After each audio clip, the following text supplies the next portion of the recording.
Hello, today I have my two friends here. These are looking very similar in shape. This is a semi-hollow guitar, this is a hollow body guitar. So really a ES335 style guitar. It's not a Gibson, this is a Greco SA900. This is a Greco also, of course, but it's a SA550 full hollow body. So today I'll play them both and talk about my experiences after I got this one and how it differs from this. Maybe help you choose if you wonder what to get. I'd say conclusion already now, get both. Kidding, of course. Let's listen to them. So here is my ES335 style semi-hollow.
So it's clean.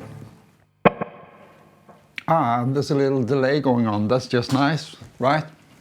Let's listen to the hollow body and see if you can spot any difference just by the tone.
Yeah, not sure if you could hear a clear difference. I can at least hear and I can feel it when I play this guitar.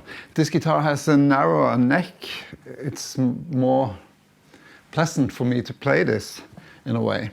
I've been using ES335, really a Gibson ES335 for many years. It's been my main guitar when playing live in bands. And I really bonded with that kind of guitar. And recently I replaced my Gibson for this Greco. For reasons I've explained in other videos, but it's in short. This is from 1978. It gives me the kind of vintage vibe that I've been searching for. And I thought that this guitar gave me more of that. It gives me more inspiration when I play it than my former Gibson did. So that's the reason in short, but I love that guitar. Playing live with my band, it has appeared to be a bit dark in a way. Or it blends a bit too much in the frequencies with the bass player and the keyboard player. But then this appeared and I thought I couldn't resist trying it. This is a Hollowbody and I think it looks very cool. That's the best reason, of course, looking cool. But I was hoping that I would give a different character to the tone than this one does. It has this acoustic quality. And that really comes through when I plug it in and turn it up and play.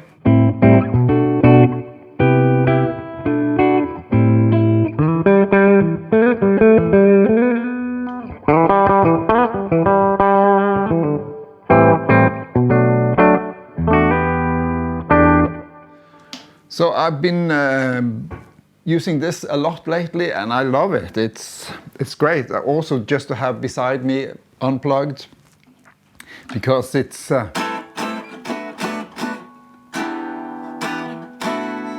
sings. Really has a nice voice, this guitar. So and it's very lightweight. It's a bit it's not as heavy as this, and this is not heavy at all. I'm guessing this is around 3.5 kilos. This is 2.8. So it's really lightweight, almost too light. And I'm not kidding, because when I brought it to the band and played it, it was like, phew, no resistance at all. It's just too light under my finger. So I'm considering putting a bit heavier gauge strings on it to compensate for that. I think there is a difference in tone, the character of the tone. This is much more snappier in a way.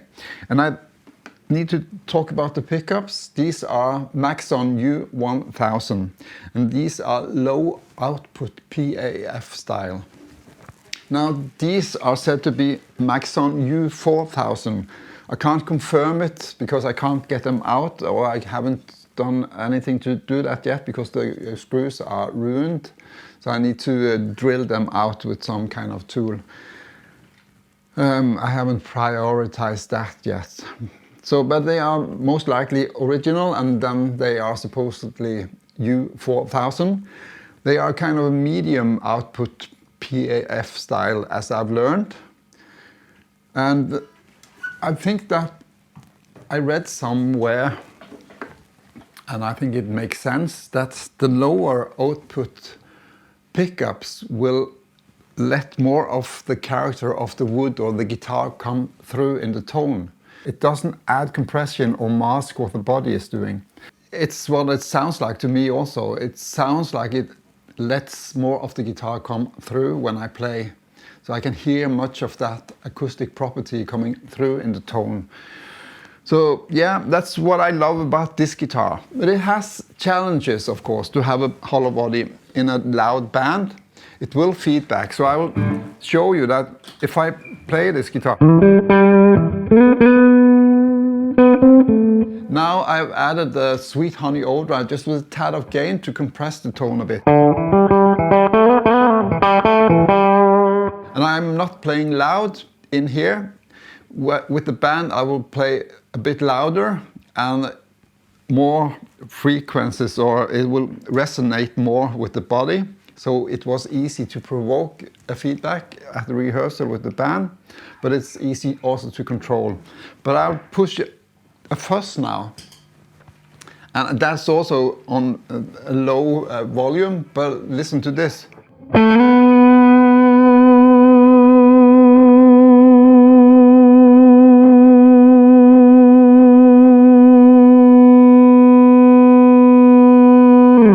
So I could hold that forever. So that's one advantage, if you like, or disadvantage with the Hollowbody. If you want to play loud or use fuzz and a lot of gain, this might not be the right guitar for playing live, at least, because it would be very hard to control. I could switch to the semi-hollow and do the same.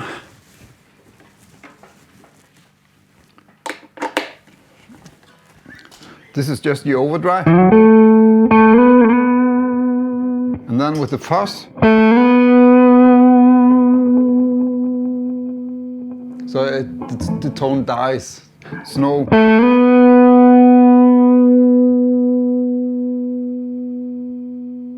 So this is much easier to control.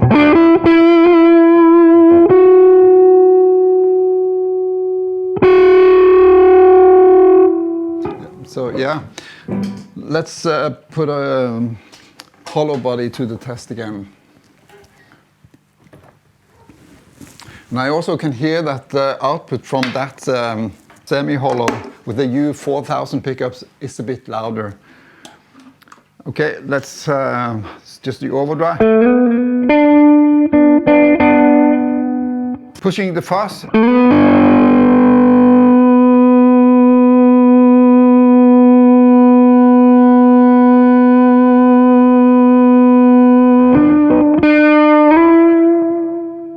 So I find that it's just certain frequencies.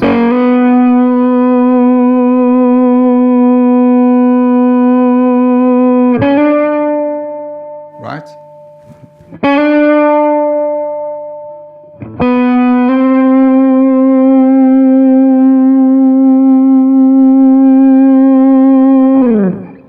Kind of cool also if it's controllable.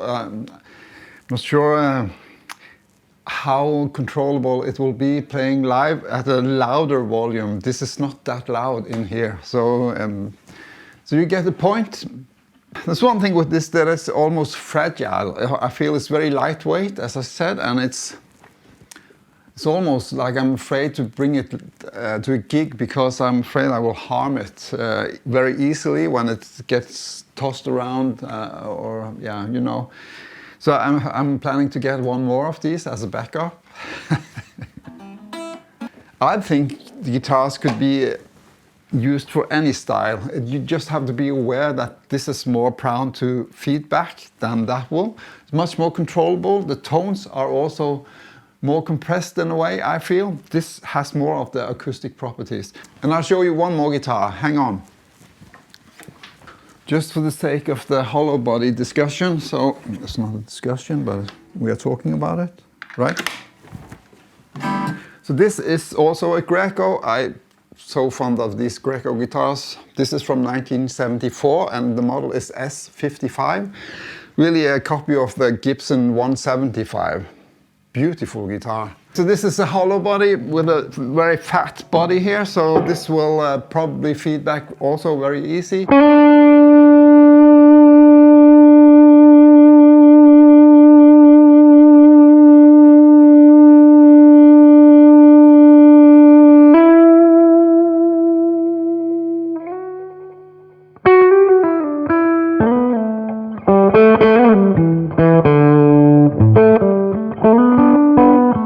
But it is with a fuzz.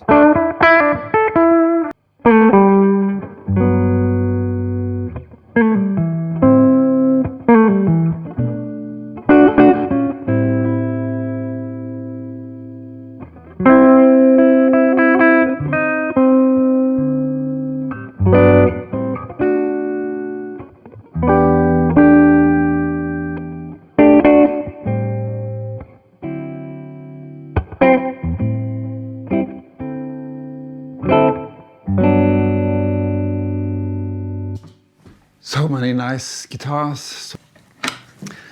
Let's switch back. Which one should you get?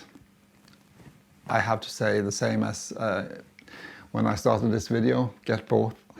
They are, if you can, you have to figure it out for yourself really. So it's just that this has more of the acoustic properties. It has more of a snappy feeling in the tone. This has more of a compressed tone, I think, and sounds really more like a solid body Les Paul, if you like, than this. But yeah, comparing this to a Les Paul directly, of course, will also, this will come out more with acoustic properties than that again. So there are levels here. I think you'll have to try this guitar to figure out which one is for you, because I can say that this guitar for the time being inspires me more, and has to do with the tone from this, that it has these acoustic properties that I love. You have to be more aware of how hard you dig into the strings with these kind of guitars, because the tones will bloom in a different way than this will. So that's my 2 pennies worth. If you have any comments, please leave them for me in under the video. I'd love to read them, and I'll try and get back to you if you have some questions for me. All right, thanks for watching. Bye for now.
Thank